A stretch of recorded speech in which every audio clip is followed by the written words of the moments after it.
What I have here are three different types of Eugenias.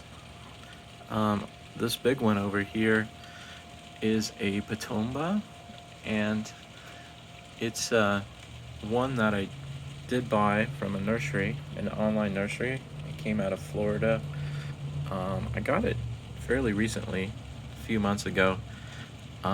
It hasn't really grown much, but I do see it trying to push out some new growth. Um, I think probably in the spring when things warm up and there's a lot more light, it'll probably perk up a bit.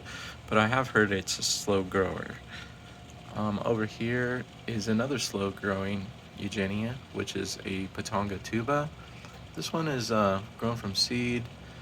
I'm guessing it's about a year and a half old or so. A friend of mine sent it to me about a year ago. It was very, very small, about the size of that actually when I got it, and the top had died off, and I kept it in my what I like to call my plant ICU. I just keep it in a pot and in a tray with a um, humidity dome like that, and I just kept it in there for months and months and months, and eventually it started regrowing, and then it got bigger. So it's doing pretty good now. And over here I have three rainforest plums. These are another type of Eugenia. These I actually did buy a batch of 6 seeds, and I grew. They all grew, and I think I gave away about three of them away. And these are the three that are left.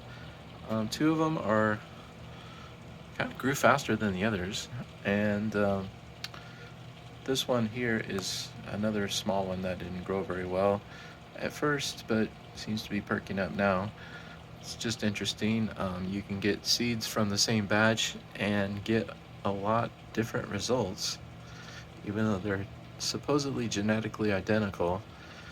It's just that's the way genetics work.